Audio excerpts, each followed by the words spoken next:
The following is intended only for mature audiences.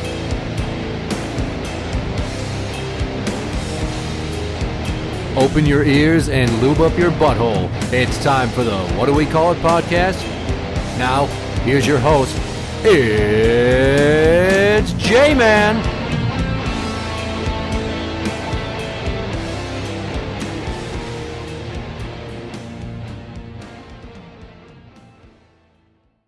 Welcome to the What Do We Call It podcast. I'm Jmann, and here's the second of my Mental Health Awareness Month episodes, and I want to deal with another phrase that drives me absolutely batshit crazy, and that is something that came into the lexicon of my knowledge while married and with my wife.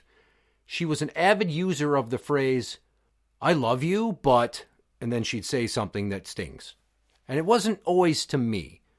Now, this is a phrase that a lot of parents will use on their children. They'll do something wrong, and they see it as a teachable moment, and they want to let the kid know that they care about them.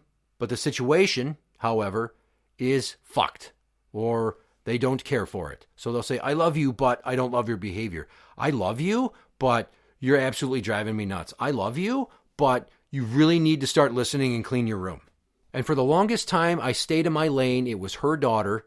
And I just let her say it, and then it started to irk me because I noticed the frequency with which she relied upon that phrase to get her point across. And I'd watch the body language of my stepdaughter, and she'd kind of drop her head and look at the floor.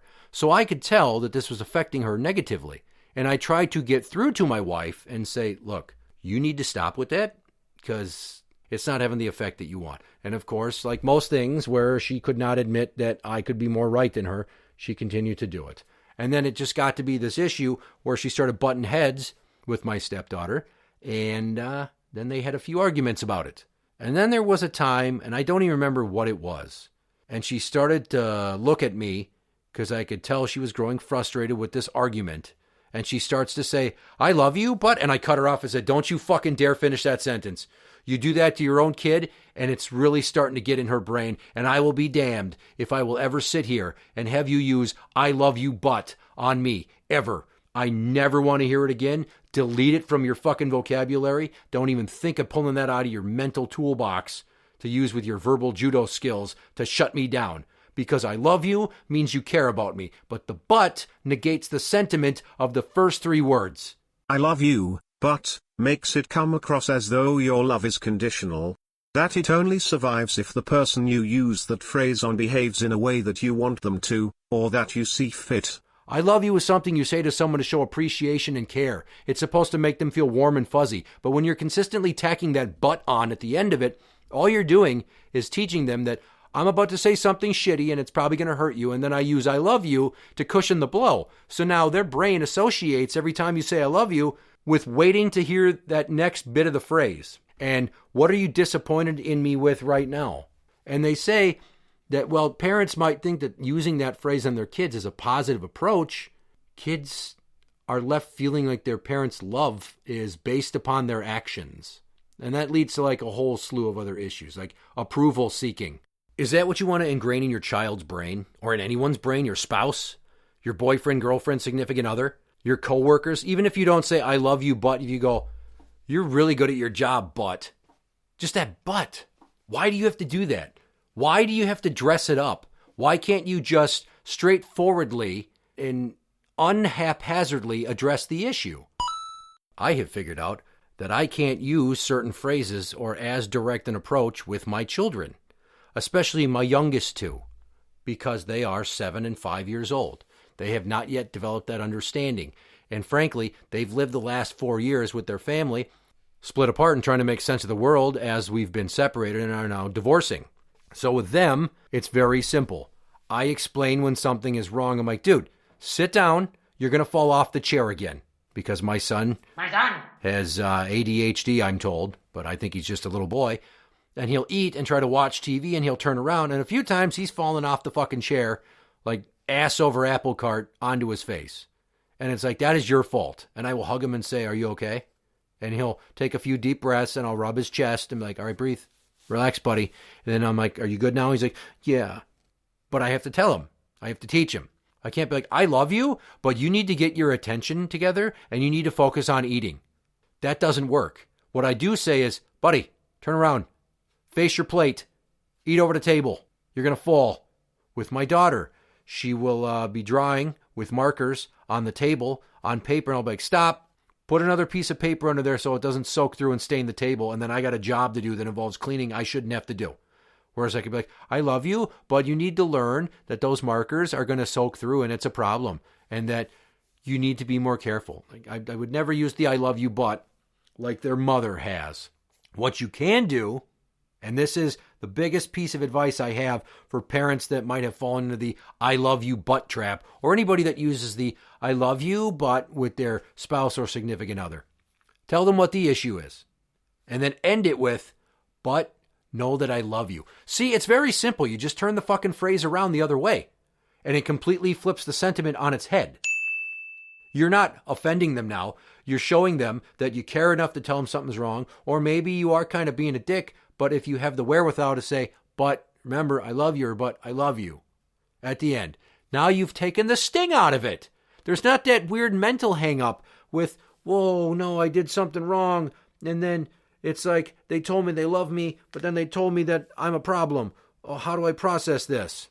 It's confusing for kids, especially kids these days who have grown up glued to fucking devices and their attention spans have been whittled away to next to nothing by apps like TikTok and social media, and it's bullshit, and they are so unable to fucking process any amount of grief or setback.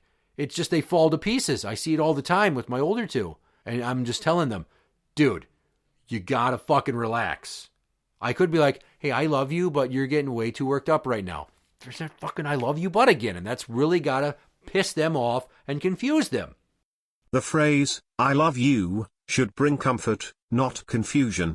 When you add the word, but, and then follow it with something negative, the person on the receiving end of that sentence, especially if it's a child, may start to associate negative connotations to the concept of a parent expressing their love verbally. It then becomes a sort of mind fuck.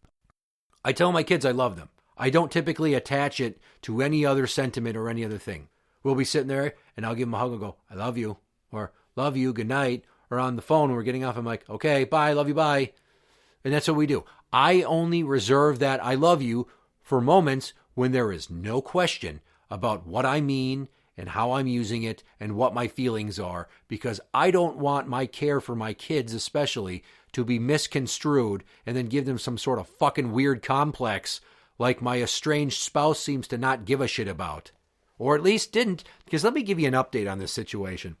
That time that I told her, don't you ever fucking use that phrase on me again, I saw her just glare at me and then shut down. It did something to her. It daggered her belief that she was doing the right thing when using that sentiment. And I'm not saying that to sound cocky like, ha, I got you. No, I'm saying that because literally, she never used it towards me ever again. And I think I've only heard her use it twice since then, in the last 5 years since we had that conversation. And frankly, both those times I called her out and said, oh, you're still using that, huh? You haven't learned that I love you, but you're still negating the I love you by tacking on that shittiness at the end. Just tell them what they did wrong. Why do you have to make it confusing? And this oxymoronic understanding of the situation and your own desire. And if you hear somebody in your own life using that, like a sibling towards your niece and nephew, or a friend towards their kids, maybe you got to suck it up and just really let them know. That phrasing, the way you're using it, it does more harm than good. You just got to tell them. You shouldn't use that phrase because it's confusing to your kid. You're dressing up a sentiment of scolding them with an I love you first. It's okay. It's somebody you care about, right? And you're trying to help them, so you just tell them. Stop using that phrase. It's not doing the things that you think it is. There's an underlying level of harm. I mean, you wouldn't want to send a message to your children about how they need to get their dirty laundry off the floor of their room by taking it and wrapping it up like a fucking Christmas present, would you? Because that's what you're kind of doing, slapping a bow and some pretty paper on this bullshit inside of a shoebox. And they open it and go, oh, it's my fucking socks and underwear. Thank you. Just flip it. Flip it around. You need to stop leaving your goddamn shoes on the stairs. Someone is going to trip and get hurt. And I don't want that because I love you. You would feel terrible. Oh, look at that. It's that fucking simple. I just flipped it and used it practically and pragmatically in an everyday situation. It's not that fucking hard. You can do it in your relationship with your significant other and just you flip it and you don't hurt their feelings. And here I'm reading that there's this great suggested Google AI search. The phrase "I love you, but" often signals that someone is about to express reservations, concerns, or a need for a different outcome in a relationship. It's a way of expressing affection while acknowledging something isn't quite right. The "but" can be followed by a variety of statements ranging from minor annoyances to more significant relationship issues. No!